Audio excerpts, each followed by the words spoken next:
Hi, everybody. Welcome to my homestead and welcome to my channel. Today I'm talking to Scott from Consider the Truth channel. We're just going to be talking about, what we normally talk about, Second Coming, and kind of, a little bit about timelines maybe, and just everything that Scott has to share. And I'm just like getting to know him for the first time, so I have a lot of questions for him. So if you haven't already, please make sure to subscribe, like this video. If you end up liking it, hit the notification bell, and leave comments. And then if you're not already following his channel, please make sure to do so, because I know that he has some good stuff over there. So Scott, where are you located and what temple is that behind you? Oh yeah, so I'm in West Jordan, Utah, and the temple behind me is the Suva Fiji temple, and I like the way it looks. I used to work for a company that did a lot of work on that temple as a project manager for that company. And so it's just kind of a special temple to me for that reason. Okay, cool. Now, what temple did you go to? Because I'm assuming that you're married. What temple did you get sealed in? The Timpanogos temple in American Fork. Me and my wife, we got married and sealed in the Bountiful temple, so the sister temple up north. But that's when I was back living in Utah. My father-in-law used to live in West Jordan, but he moved down to Mesquite, Nevada. So, not too far away from Vegas. But anyway, we're far. Being in Kansas, we're like far away from that now. Yeah. So I actually haven't had time to like really check out your channel yet. But I've heard some good things from my subscribers about you. What kind of things do you do on your channel, and what do you like to talk about mostly? I just post stuff that I think is interesting. So some of it's last days stuff. Some of it's just things that I think is interesting. I started the channel about 4 or 5 months ago, and I created it as a missionary opportunity. I would share things strictly from the Bible, and I'd say, I call it my biblical proof series, where I say, the doctrine that God has a body is in the Bible. And here's all the verses from it. And if you want to learn more, at the end of the video, I'll put a link to the church. And then I'd put something about the Trinity. There's really not a lot of people pushing back on the Trinity, where, there's a lot of reasons to refute that idea. So I make a video about how the Trinity is false, or I make a video about, just different things that are kind of core beliefs to the Church of Jesus Christ of Latter-day Saints. And I'd go through the Bible and just present it from a biblical perspective. And then I'd go into like different places on YouTube, different channels, and be like, hey, check out something that has a different viewpoint. And I didn't really come at it as like, this is the Church of Jesus Christ of Latter-day Saints. It's just like, hey, here's a different Christian viewpoint about this topic, and try to do some missionary work that way, hoping to help one person. That was my goal. Hopefully it helps one person. And that's still my goal, is like, hopefully I can help one person. But I don't think the missionary effort really worked out too well. I don't know, maybe it did for somebody, but really wasn't, from what I could see and the feedback I was getting, it wasn't really working. And so then I just started to talk about different things that I thought were interesting. And I created a video where I went back to 2018, where President Nelson became the prophet, the president. And I took every talk since then, and I don't think it definitely didn't include October's conference. I think it went up through April's conference. And I went through each of his talks, and I just said, and like his Facebook page and news articles and like different things where he said things about, we're getting close to the second coming of Jesus Christ. And I didn't add any commentary with it. I don't think it was totally inclusive either. There's probably a few things he said that weren't in that video, but it's like a solid 15 minutes of just quotes about the second coming. Yeah. And at the time I had, I think, about 40 subscribers on my channel, and it just blew up. Like I got 50,000 views on that video just in the next couple weeks. And there's a lot of things in there that were like, I mess up in most of my videos. I just say, like, who does it? I don't know. It's not super. I have no editing software. It's like really laid back. I don't have time to like put a lot of that kind of stuff into it. But so I wasn't expecting, 50 or 60,000 people to watch it. But anyway, I just put it out there and people really liked it. And then it kind of, and that happened probably about 3 months ago, I guess. So since then, I've just been doing stuff about the last days, or I'll find an old talk that Wilford Woodruff gave back in the 1880s. That's really cool and interesting. And so I'll read the talk. And so I try to stick as close to the prophets as I can, where I'll just give like their quotes or I'll read an entire talk and just be like, all right, that's it for today. It's not like this is what I think, or in some of the videos I do put some of my own thoughts into it. Yeah. But a lot of it's just like, hey, this is what the prophet said. Take it for what you want, and I think have your own thoughts about it, and just let people, because I trust people on YouTube to draw their own conclusions and have their own thoughts, and they have their own experiences to bring into these things. And so I feel like, I don't know, there's some things that I have a value to bring to the table, I think, because I've been really into the last days for the last at least decade or so, just like reading everything I could about it. But a lot of other people have been doing that too. And so I feel like, let them come up with their own thoughts and conclusions. And I don't have to like always put myself in front, just let the prophet speak. And that's probably good enough for the most part. Yeah. Well, you sound like a pretty similar channel then. I do some of the same stuff. I do some speculation, but I make sure to say that I am in.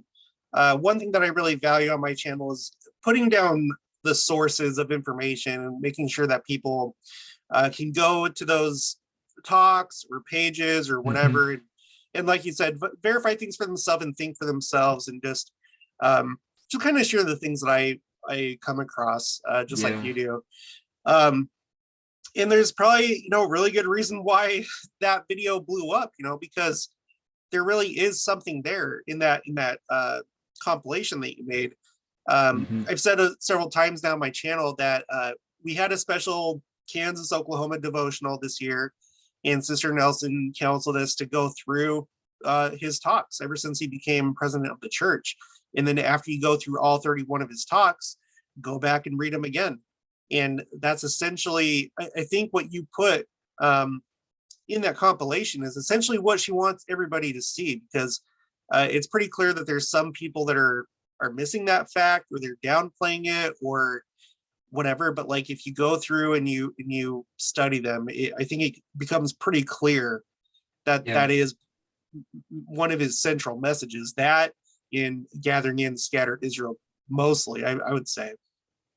And it brings a lot of context to his talks too, where if you listen to a talk or read a talk, you might think, well, this is a good message. But when you read it in the context of he's giving this message because he thinks that we're here on the timeline of the last days, well, that brings a whole different sense of urgency to what he's saying. And in my video, I didn't even go through like what he's talking about with the last days. I'm just saying he thinks we're in the last days. If you want to see what he's telling us to do about it, well, you'll have to, and maybe I'll make another video just about that part of things. But that, so like somebody criticized, like, well, he can't be a true prophet because he's not telling us to repent. I'm like, that wasn't the purpose of the video. He tells us to repent many times. He tells us to come into Christ many times. That's not what I'm trying to do. I'm just trying to show where he's putting in stuff about the second coming. And you can find that whatever it is you're looking for as far as spirituality, and you'll find it in his talks if you go back. And the other thing, I love the exercise of going through all of his talks, because there is a spirit there that confirms that he is a true prophet of God as you do that. If you pull up a talk and you listen to it before you go to bed, or if you're in your truck driving around and you put on a talk, it's good. But if you listen to, if you have a couple hours, you could really listen to almost all of them in probably 3 hours, I bet. But you put it on and you just listen to them one after the other. It's powerful. And the Spirit has to testify about him being a prophet when you do that. Yeah.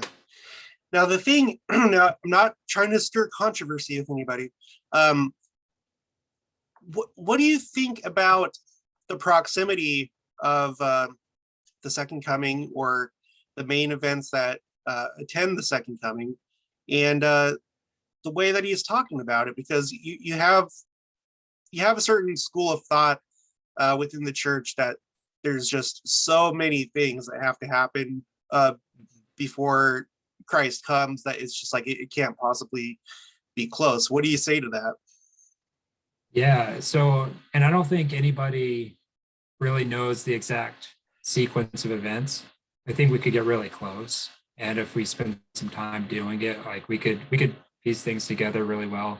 But something that Brigham Young says, and I went through this entire talk from Brigham Young where he talks about how Zion will be established in New Jerusalem, and then Zion will expand, and eventually it'll basically encompass the entire world. And while all of that happens, people won't know that Christ is here in Zion. They won't know that Christ is the one calling the shots. They'll think that there's this government centered here in Jackson County, and they're enlisting to join in with whatever core beliefs were.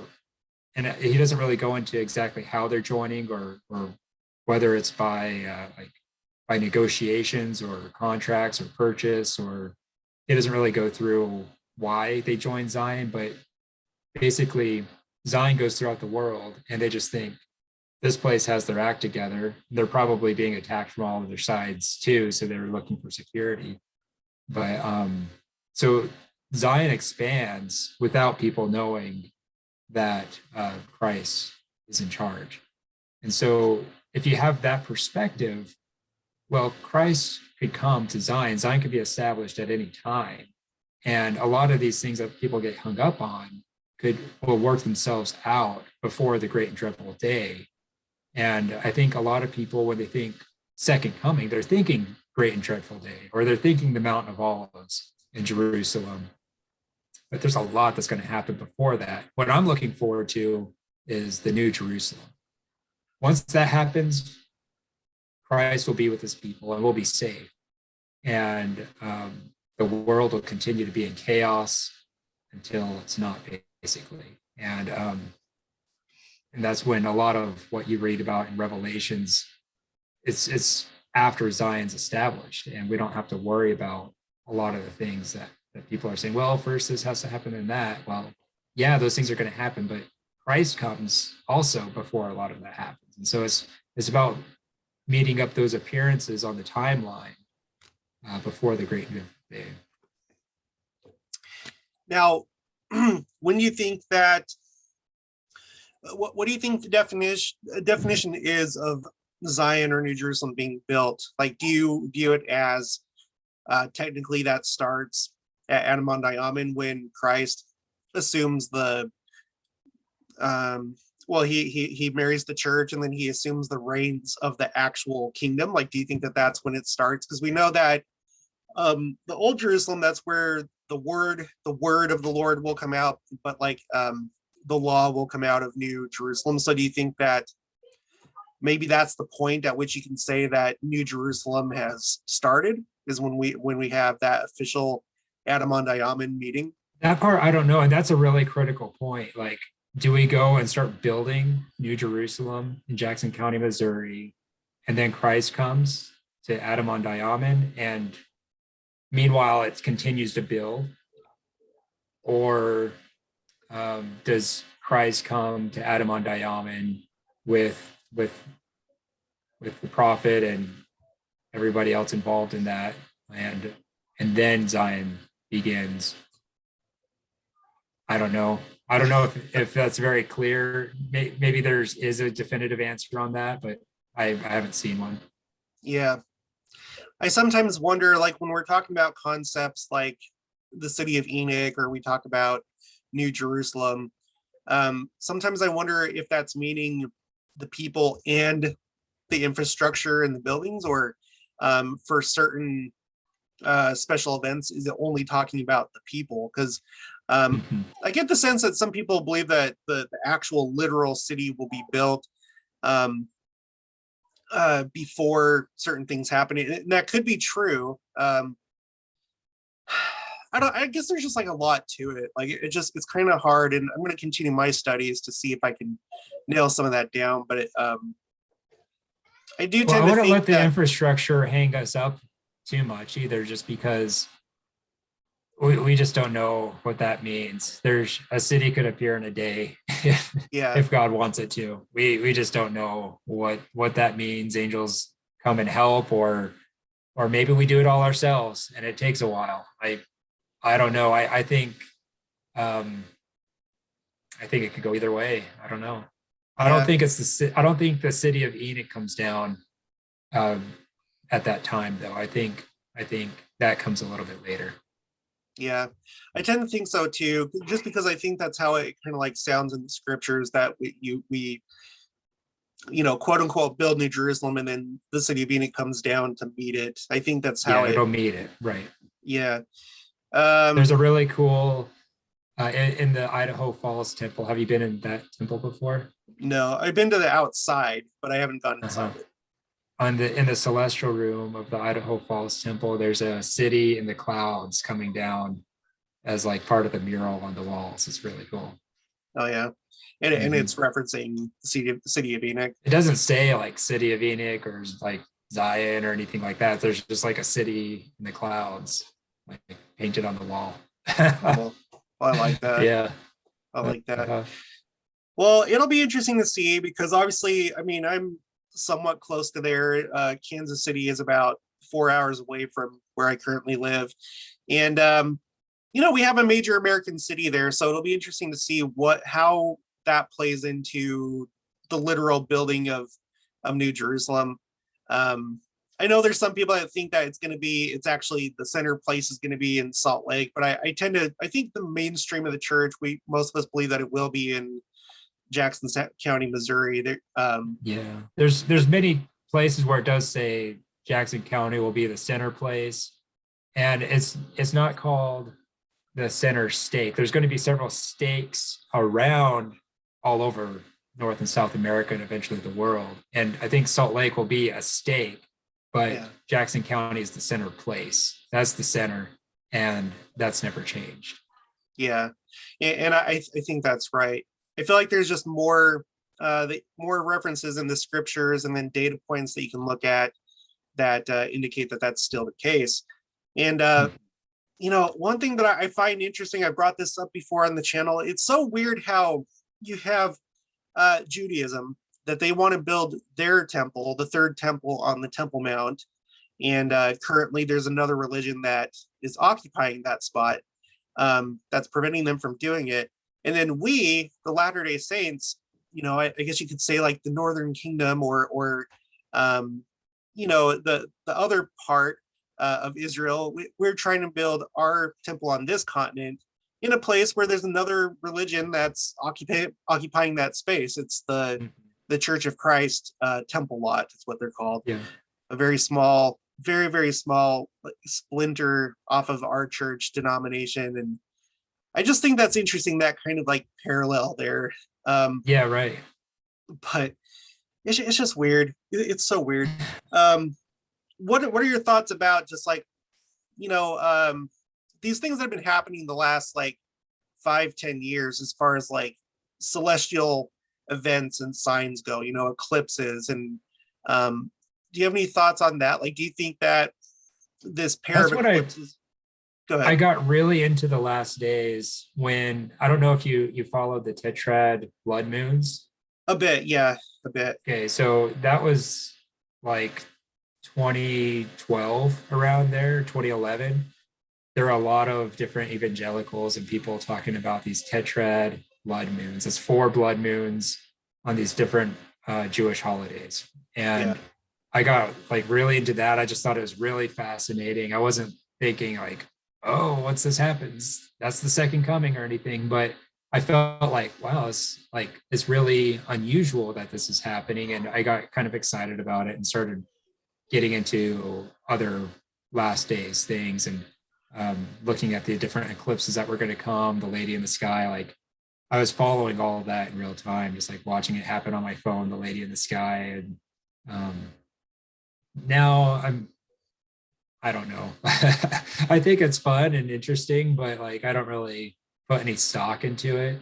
Mhm. Um, there was that one video that I think Gospel Doctrine did or something that showed the lady in the sky, how it happened in connection with the Book of Mormon coming out, Yeah, and then again just recently. And I thought that was a really cool connection.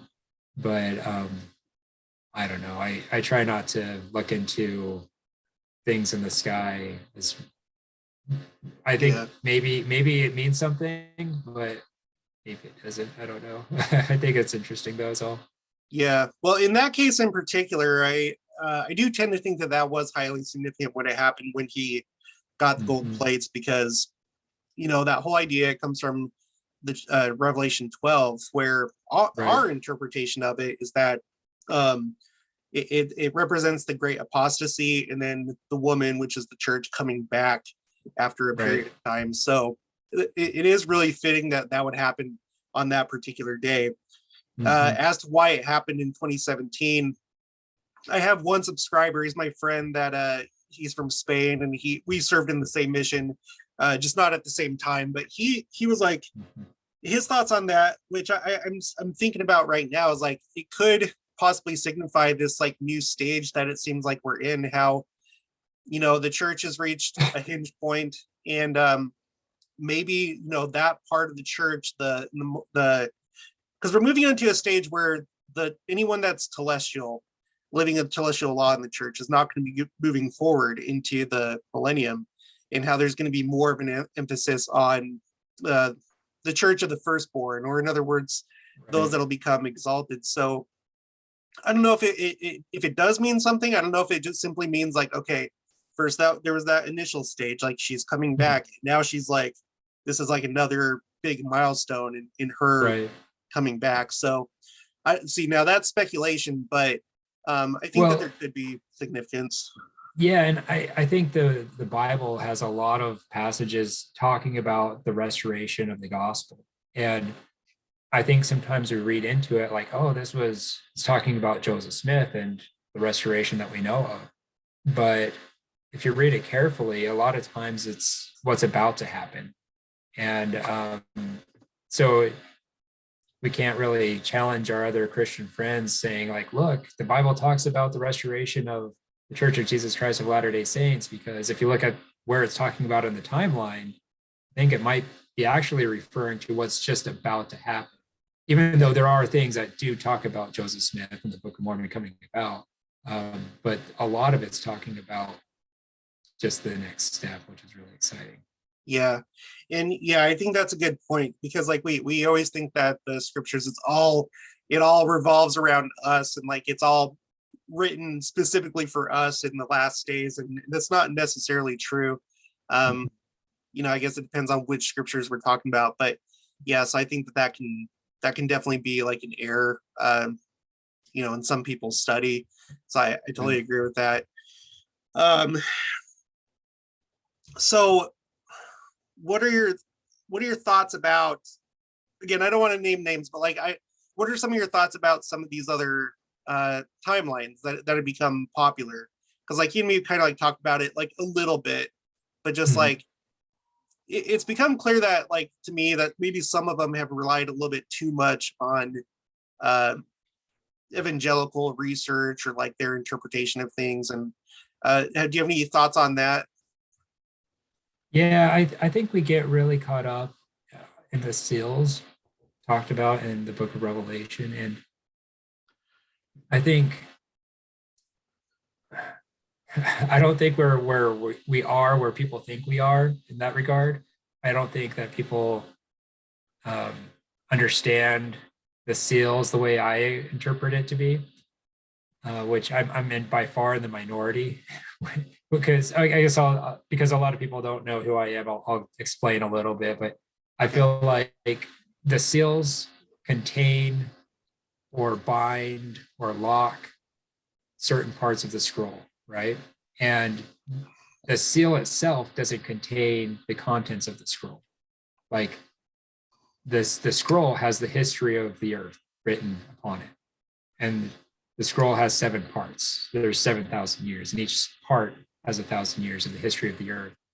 And so the history is written within the scroll, and the seal binds the scroll itself. And a lot of people think, well, the seal has to open within the 1,000-year period of history that it binds. And I don't see that anywhere. I think the seal could be opened one day after the other, all in these last days. And I think if I were to guess, I would say the first seal was open with Joseph Smith. And I think there's a good chance the second seal has been opened with the World Wars. Mhm. And then after that, I don't think the third seal has been opened. And I recently, I think last week, did a video explaining all this where I pull up quotes from Joseph Smith about the first seal and Brigham Young about the first seal. And I probably have 7 or 8 prophets talk about the first seal and how it relates to Joseph Smith. So I'm taking their words to say that the first seal is with Joseph Smith. It's not with Adam. It's not with Enoch. That's interesting. And then we go into the second seal, and I find everything I can about the second seal from the prophets and read that. And I go through the first 6 seals, just reading what the prophets have said about each seal. And Brigham Young said he feels like he could die without having to be martyred because he feels like the 5th seal has already been fulfilled. So, but he says that's his opinion. He specifically says, in my opinion, the 5th seal has been fulfilled. So it's not like doctrine that we're to that point. Yeah. But they never, other than the first seal, they don't really say this seal has been opened on this day or anything like that. Wow. I'll have to check that out because that sounds pretty interesting. I think that even though they may be guessing or whatever, it's still probably something just to be aware of because it does help you see like the bigger picture. So what, okay, so I guess how do you estimate, or how long do you think it's going to be essentially until, do you think that we're a long way, I'm talking about Christ coming to the Mount of Olives. Like, do you think that's still like a long ways away? Do you think that it's sooner than later? What's your general sense?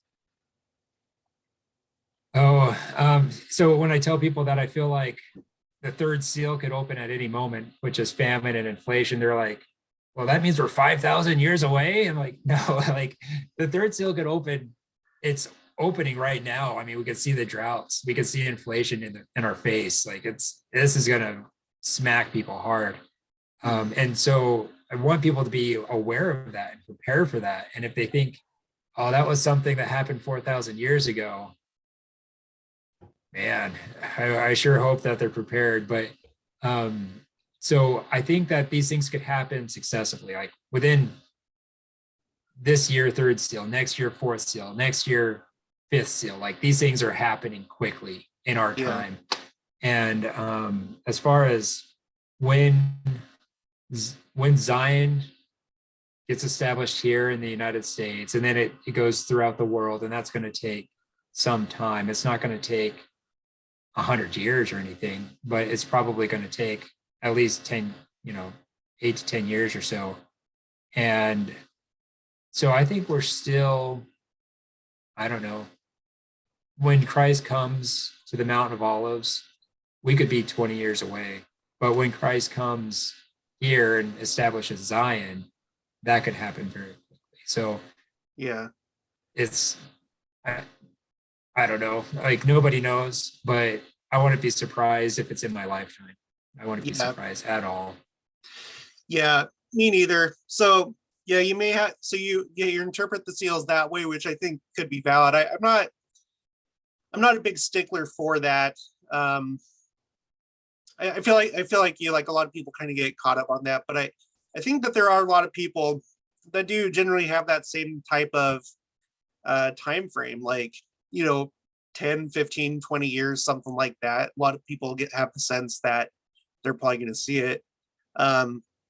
I would say that President Nelson probably thinks that it's going to happen because for a lot of us, because in I think it was 2016, he gave a talk. It was at BYU Hawaii, and he gave a talk called True Millennials, where he basically said that like he feels like the name millennials for the millennial generation is like perfect because they're going to see the second coming essentially.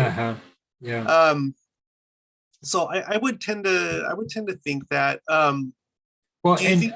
Go ahead. just to add, like, to me, I I don't get excited about the Mount of Olives or the great and dreadful day where Christ comes and the wicked are burned and Yeah. all that happens. I'm super excited about New Jerusalem and Zion, and that's really my focus. Like, how do I get there? How do I help others get there to that point?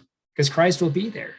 To me, that's the second coming for me, and that will directly impact me the soonest. And so I'm super excited about that. And then when the other stuff happens, it'll happen, but I'm not so concerned about that stuff.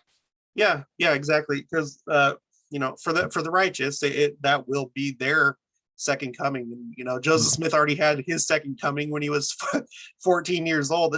And Christ and Heavenly Father came. It was in that same talk, actually. I'm pretty sure anyway, that Sister Nelson, she gave her famous kind of like, what if you found out that Christ had already been here in several large marvelous gatherings. It was in that same address. And I did a video on this because like she referenced what's it called, The Millennial Messiah by Bruce R. Mcconkey. And it's a few pages before he starts like really talking about Adam on Diamond, but he basically was of the belief that Christ would go from continent to continent and like talk to the saints. And I guess like maybe it wasn't really clear from what I read, but I guess what he was basically insinuating was that there would be these gatherings around the world, and probably like the main one at Adam on Diamond. But this is something that I wonder about. Like, do you think that when that happens, do you think it's something where we're going to be physically present, like we go somewhere? How do you think we get there? I know it's like a lot of speculation, but like, how does it play out in your mind's eye? Well, Brigham Young, I think it was Brigham Young, said that the young and the middle age, I think it's in the Doctrine and Covenants too. The young and the middle age will establish Zion. They'll go back and establish New Jerusalem. And I think after that, other people could come in, but there's going to be stakes all over. There's going to be a stake in Nauvoo, and there's going to be a stake in Salt Lake, and there's going to be a stake. Everywhere there's a temple, there's going to be a stake of Zion. And so we might not necessarily have to all join up in one place.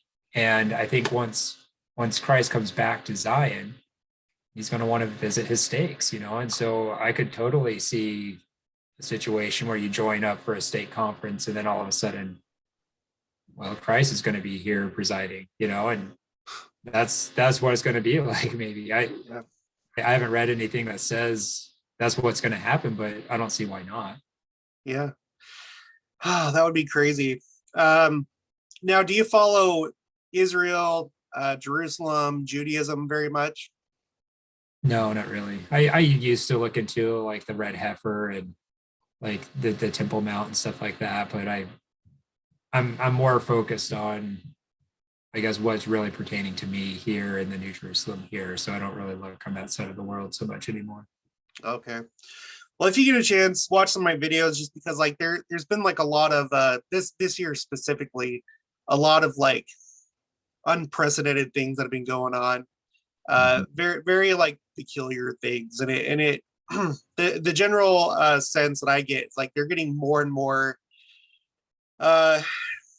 wanting to build the third temple. They're like wanting it so bad, and I think that they think that it's close. In respect to the temple, what's your opinion? Are you of the belief that the temple that'll be built in Jerusalem will be this third temple that the Jews are trying to build, or do you think it's going to be one that's made by our church? The one that Christ. So there will be a temple in Old Jerusalem. And as far as, I guess the question is, if the Jews build a temple in Old Jerusalem, is it really a temple or is it just a building? Mm-hmm. They don't have the priesthood to build a temple or to dedicate a temple. So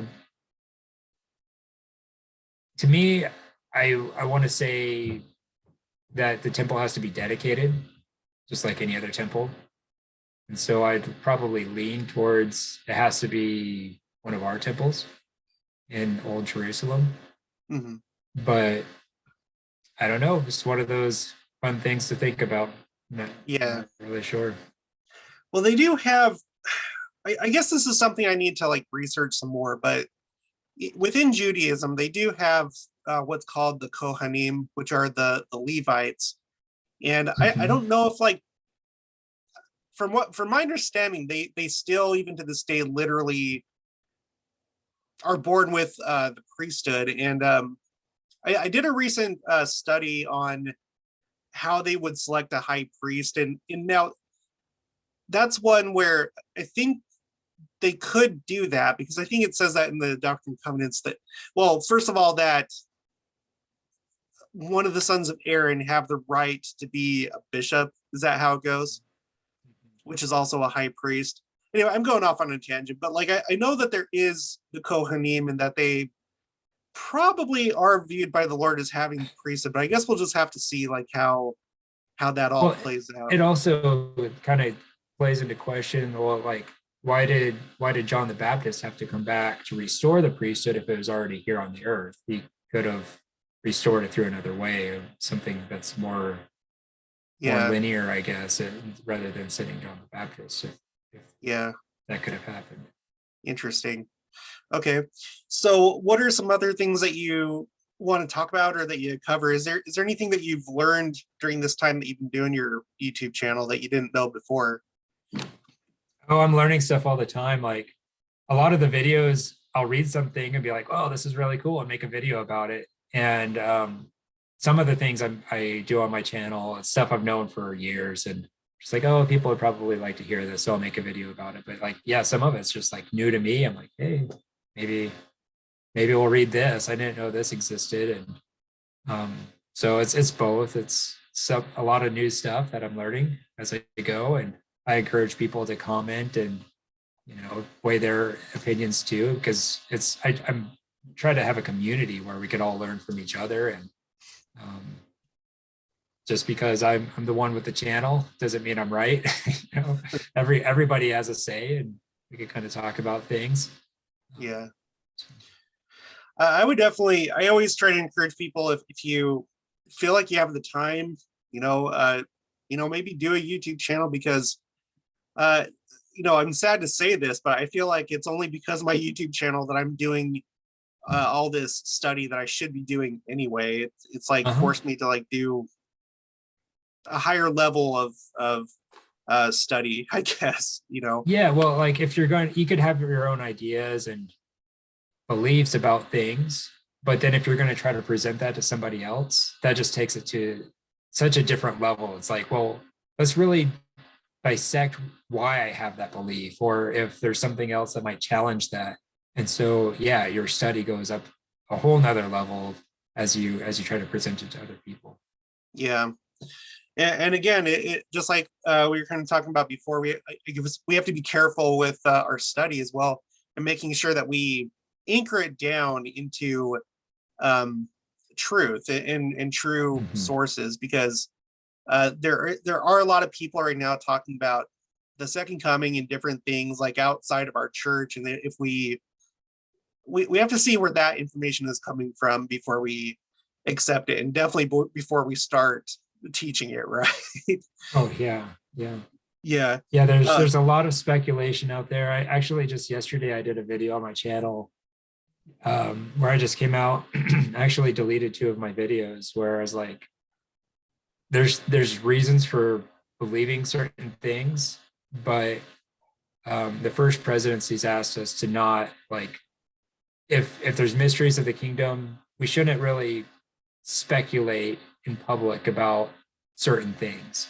And I think there's a line there where we could say something, I don't know. It's a really hard area, because I think it's good to talk about scriptures and talk about last days and kind of like try to get a feel for how all this fits together.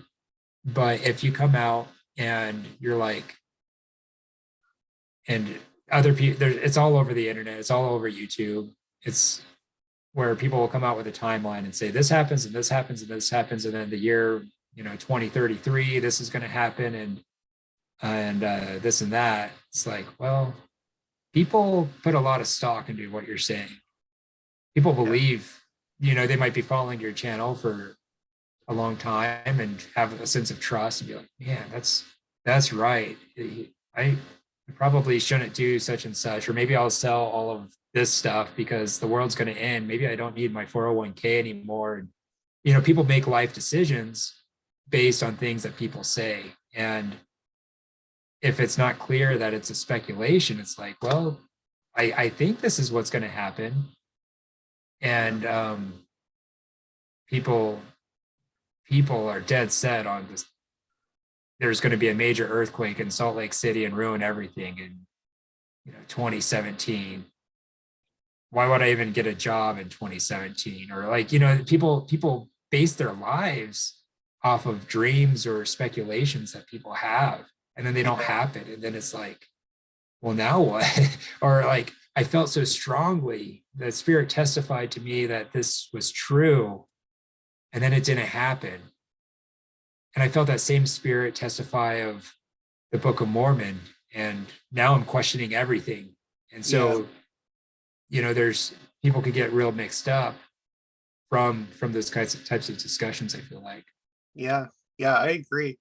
That's why I don't really have a timeline per se. I have kind of like feelings, but like I think it's for those reasons it's probably not the best idea to like to do that, or at least like to like push it so hard.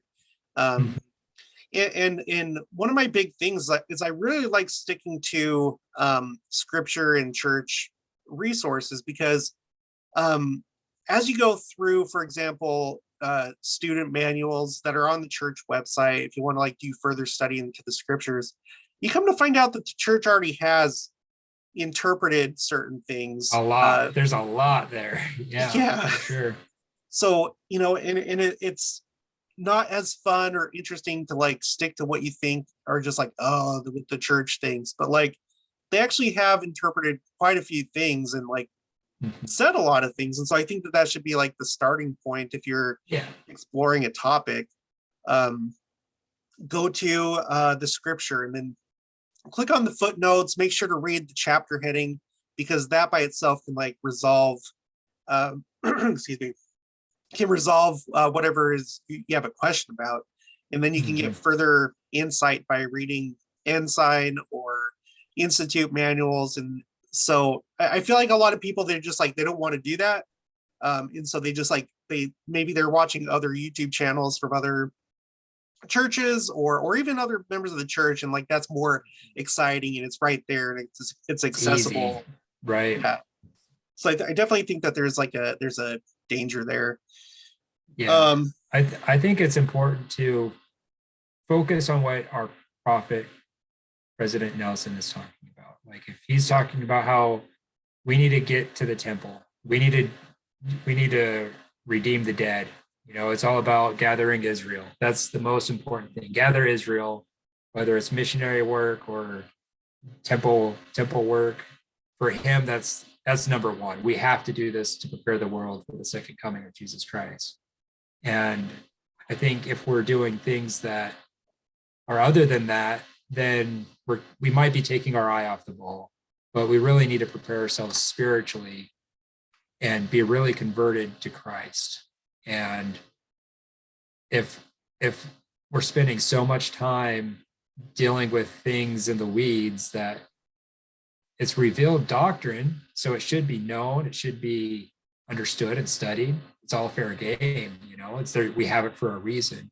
But if it comes at the price of, now I'm not reading the Book of Mormon every day, or now I'm not I don't feel a connection with my Savior. Or now I'm starting to question what the prophets say, because they're not talking about these things that I know and have come to learn about. And so I know more than they do. And, people go down these weird paths and weird roads. And so I think these fundamentals always have to take precedence, but it's really hard as a YouTuber. I guess I'm a YouTuber now. It's hard, because if I make a video talking about something really amazing about our relationship with Jesus Christ, that is true, that a lot of people don't really know about, no one's going to watch that video. Yeah. Like, I have a video talking about that relationship. It's my first video on my channel, and it has like 100 views, but it's the most amazing video out of all the ones that I have. And people aren't interested in that kind of thing. They don't, but it's but that needs to come first, really, is like our relationship with Jesus Christ. Yeah. Yeah. But I would encourage you and myself to still do videos like that, because like how you were talking about earlier, how like you hadn't necessarily seen any fruits of like sharing the gospel with others. Like, I mean, you never know, like you never know who you may have touched or planted a seed with. And I feel like on my channel, I've seen a number of times where it's actually videos have gone out to like an audience outside the church, and they've had questions or whatever. And you never know. So I think it really is important to have this presence on YouTube and do what we're doing. And remain flexible and just follow the prophet primarily, because even though we may be like really good at studying and stuff like that, if all this stuff was just so clear, you wouldn't have so many different interpretations by all these different people. So it's obviously Right. not that clear. Yeah, right. And it probably isn't really meant to be, other than just to let us know, hey, Well, this is basically what's going to happen. And I kind of walk this line too, where it's like, this is entertainment. What you watch on YouTube, it's entertainment. Mhm. And so if you're watching YouTube during your scripture study time, I'd say probably not advised.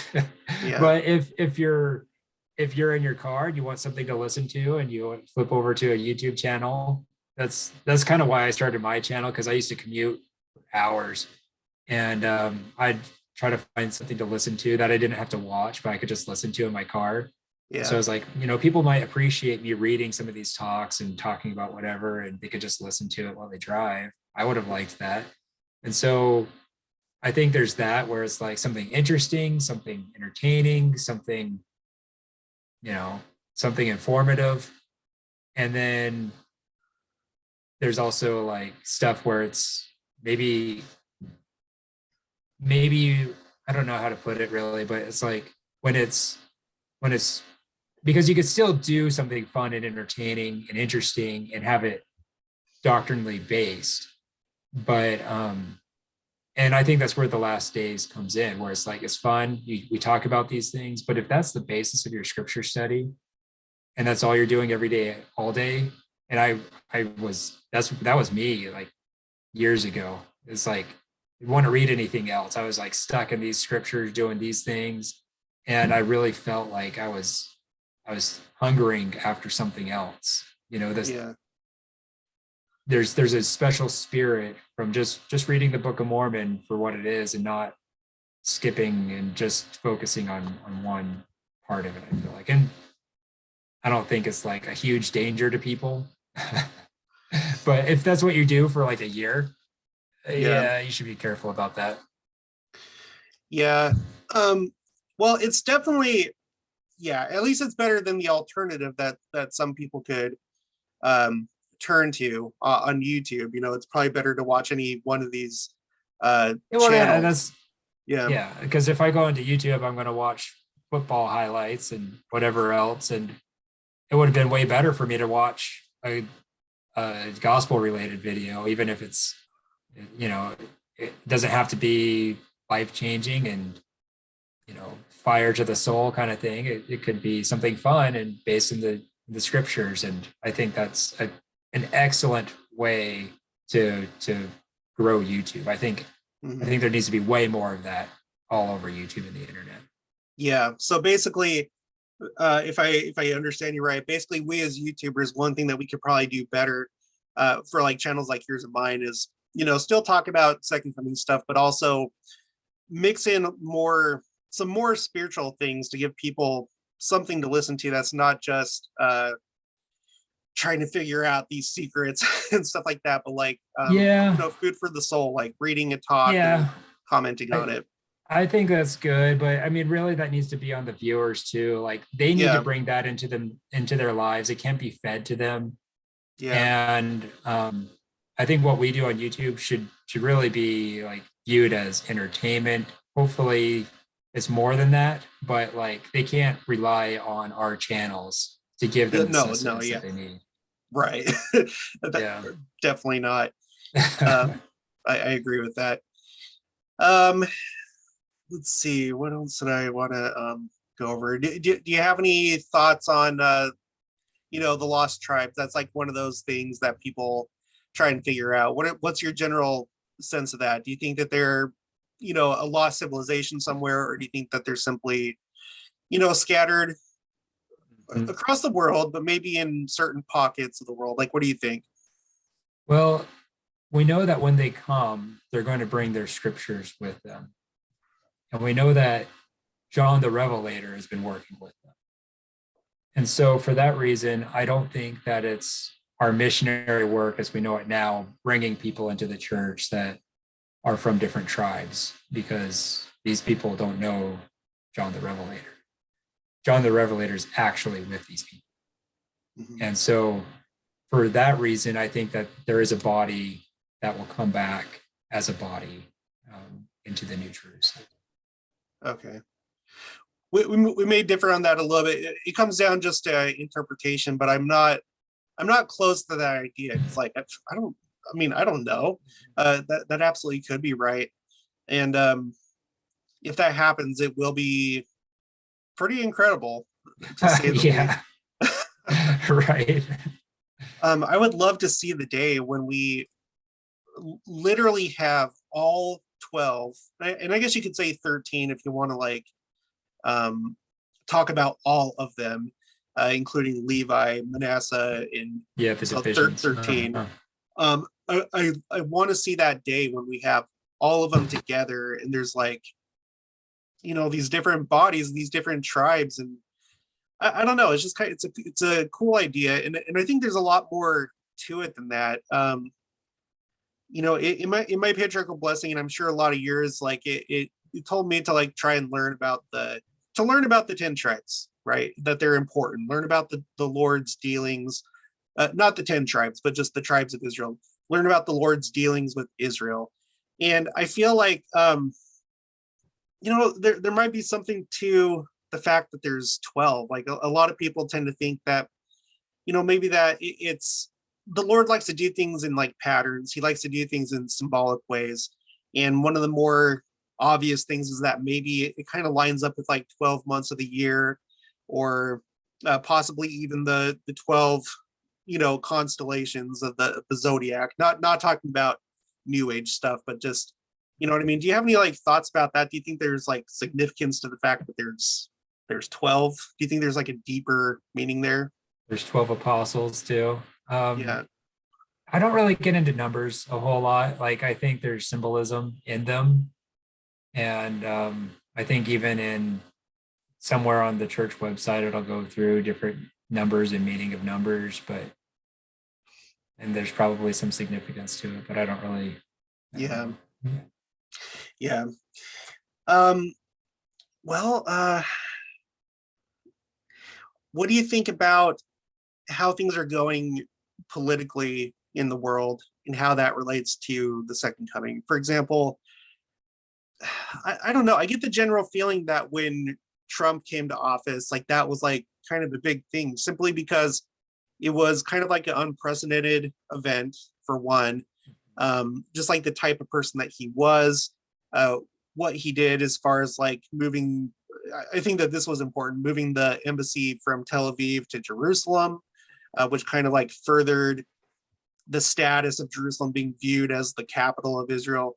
So anyway, the point is, Trump was a very unusual president in what's happening now with Biden. That's also very unusual. Do you think that, this all means something, or these are like signs that just like the world's getting crazier? What are your thoughts? Oh, I don't know about Trump as far as like where if there's some any kind of prophetic revelation about his kind of that kind of person having that kind of power. But I think this the political situation is really interesting. I'm really interested about how governments and politics are playing around the vaccine and the mandates and the control that especially in Australia that's happening right now. Things are starting to get worse over in Germany too. Um, things are pushing here in the United States. There's been a few court rulings recently that um, have pushed back on some of Biden's plans about the vaccine mandate. But I think those are they threaten our liberties as a nation. And I think that that could be a huge catalyst to a lot of things where I think there's a reason why our prophet came out and urged us to all get the vaccine if we're medically able to do so. I think personally, I don't think the virus is so scary. I think it's not good. I think obviously a lot of people have died from it, but I think what's scarier than the virus and what's scarier than the vaccine, there's a lot of people that are terrified of this vaccine. I don't go into those kinds of conspiracy theories, but I'm more afraid, and there's things that have happened with the vaccine. People got terribly sick. There's people that have died, no question about that. But I think, sorry to cut you off. Now, have you had it, if you don't mind me asking? yeah, I've been vaccinated. Yeah, Yeah. I support it. I support the prophet in telling us to do so. I think that these reports that have come out saying the vaccine has all these adverse effects, I think the scale is the problem. It's maybe, yeah, there's blood clots, there's myocarditis, the heart issues that people have had. Yeah, definitely. Does that mean we shouldn't take the vaccine? Talk to your doctor, let's say. But what I'm more afraid of than COVID, and I'm more afraid of than the vaccine, is what the governments are doing about it. And I think that the government implementation of these things could be worse than either of those combined.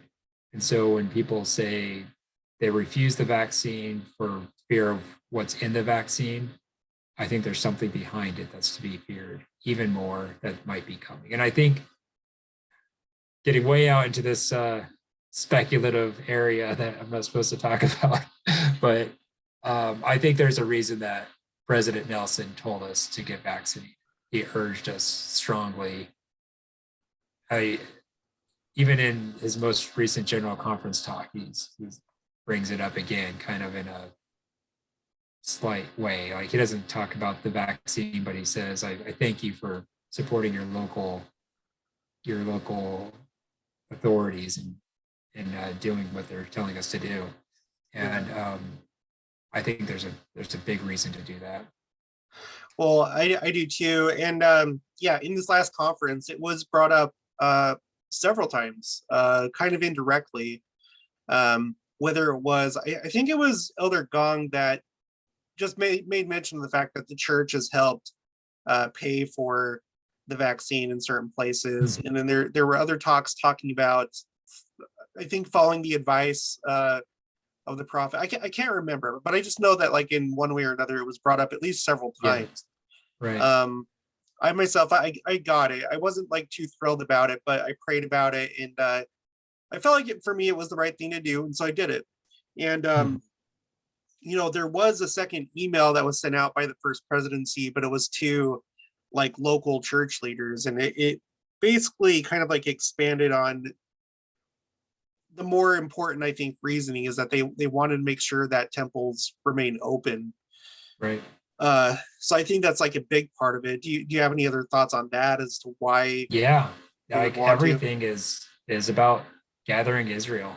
We have to get this work done. Those people that are getting their work done on the other side of the veil right now, they're going to be part of the new Jerusalem. People are going to be resurrected. Angels are coming down, but they need to get their work done first. So Yeah. that's a huge part of it. And then I think, would it be unreasonable to think that a year from now that you can't cross state lines without a vaccine passport or proof of vaccination?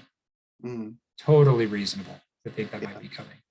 And so if, yeah, you could just kind of follow that down the line about why it'd be necessary to be vaccinated if that comes. Yeah. Yeah. Um, that point about getting people's work done, I've brought that up before on my channel, how you have people that are probably all lined up and ready to go. They've accepted the gospel on the other side, but they're not going to be, resurrected until that work's done. Mhm. Because that's like that has to be done either in mortality itself, like when you're alive, or in the spirit world. And then after that's all resolved, then you can get resurrected. So there's probably with the way that President Nelson's talking about the second coming and how it seems to be really urgent and quickly coming to us, it would make sense that that's one of his primary concerns. Like he has pressure on him to get us to go do temple work so these people can be resurrected whenever that happens and participate in these initial the initial part of the second coming. And I think you can definitely see that urgency in just the number of temples that he's announced, which as of right now, as far as I'm aware, is 83, which he's the Oh record holder. gosh, that's amazing. Yeah, it is Yeah. amazing. Uh, President Hinckley, I think he did 73, but that was over the span of 12 years. And Hmm. President Nelson, we're going on 4 years, and he's already beat that record. So it's like there's Yeah. clearly when we're spending like all this money on temples and they're going all over the world, it's for a reason. And Right. when you look at church growth, I don't think that church growth has really like accelerated, especially not over the last year or two. So it just like I feel like that further highlights that maybe they're approving some temples that normally they would maybe wait a little bit longer Hmm. for more membership before they approve them. So I don't know. It's crazy. It's crazy. What do you think about just all these changes to the church? Well, and President Nelson talked a lot about temples in his most recent general conference talk. And he talks about how it's not only a place of safety spiritually, how we need to be there to spiritually prepare, but talks about how it's a place of physical safety a few times as well. And as these temples get built around the world, they could be places of safety from the great tribulations that will be poured out upon the world. We Yeah, know, kind of like what I was talking about earlier with Brigham Young talking about how there's going to be Zion, New Jerusalem. Christ comes to that people, but the world continues to move on, and they're going to be warring with each other. There's going to be all kinds of pestilences and plagues and awful things happening around the world during that time, and Zion will be protected. But there's also going to be saints throughout, and they need places of safety and refuge to go to. yeah. And you're now in this case you're talking about like physical safety. Yeah, yeah. Like I think there's a reason why we're having all these temples built, and it could be for part of that reason. That that's an interesting idea. That's an interesting idea. Um, oh, I was gonna say something else in regards to that, but I already forgot. Um, okay, well, now how about like all the other changes that have happened in the church as far as like getting rid of Boy Scouts, reducing down to 2-hour block schedules, and on and on and on and on. There's been like so many changes. Do you feel like that's I mean, obviously, a lot of people think this, I think, but you think that's part of like the hasting of the work or preparing the church for the next phase of whatever's to Yeah, come? I think it's just simplifying things down to really the core of what it the church should be and the way that Christ wants it for when he comes back. So yeah, I think they're all part of that. Yeah. I've had the idea that maybe, I feel like I've heard a number of times, a number of different places that the church kind of expects for membership to go up as we move into the future. The most recent example of which was during the UK special devotional that they had there.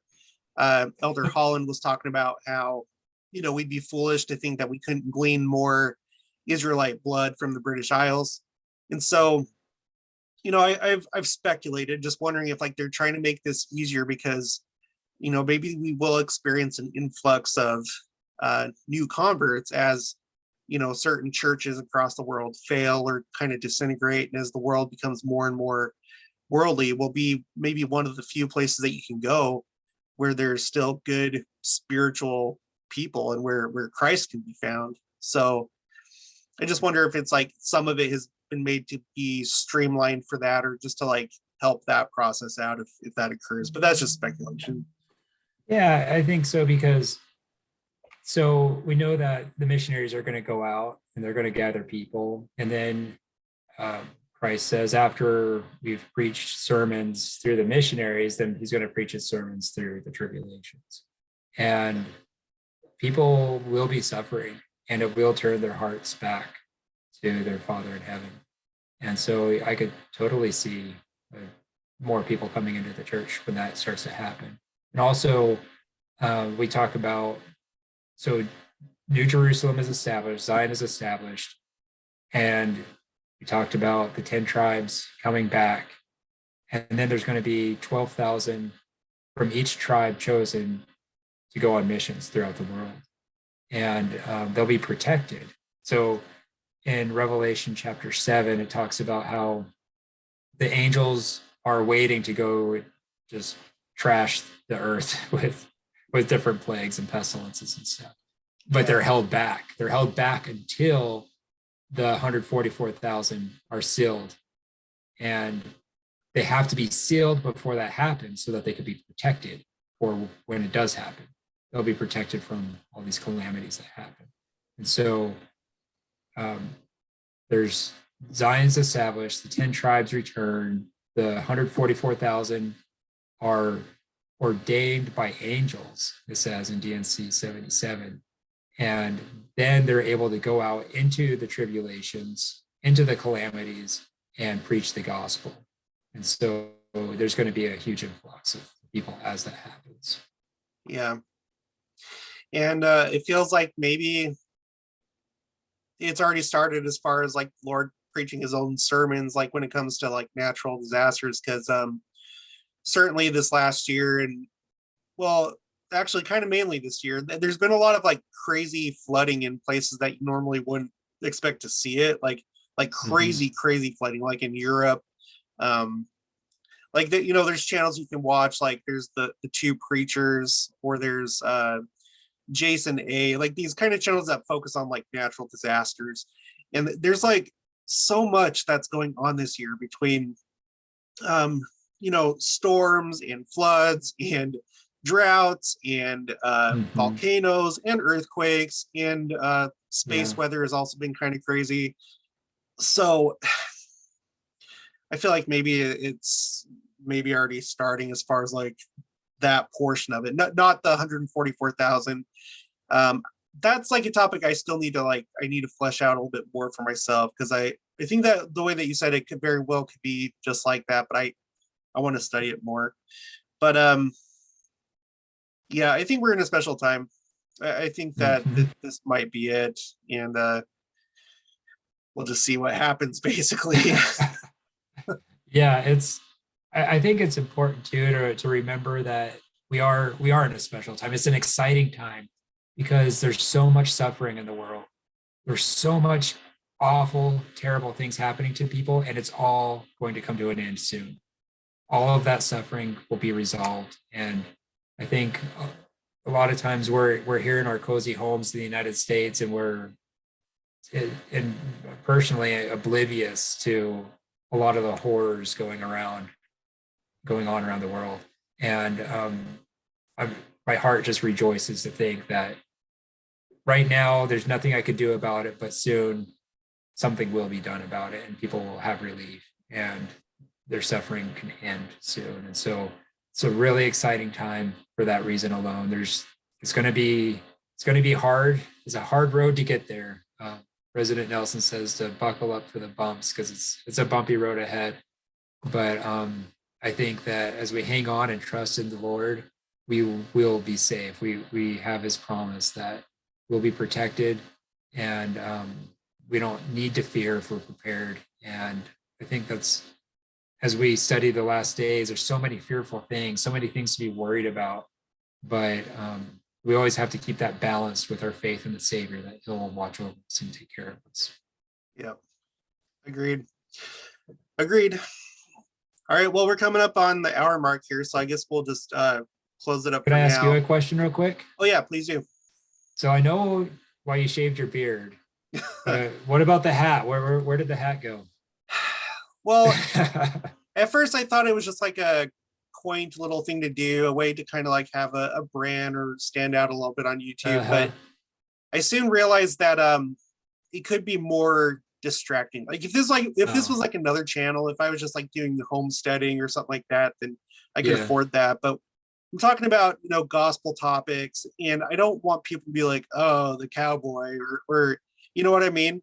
So I just want to not have that kind of stuff detract from like any spiritual things I'm trying to share. Okay. So it's mostly just that. All right. Yeah. I don't know. Maybe I'll wear it occasionally for special occasions. Throw it in there every once in a while. We'll see. All right. Well, thanks for coming on and talking today. And I'd be happy to do this again sometime in the future if you'd like. Yeah. Let me know. We'll get it set up. And everybody, again, if you're not familiar with this channel, I'm going to put the link below so you can go check it out. But make sure to go to his channel and check out his work, because I think he has a really great spirit and has a lot of good stuff to share. So that'll be it. I'll talk to you later. Hey, thanks, Jared.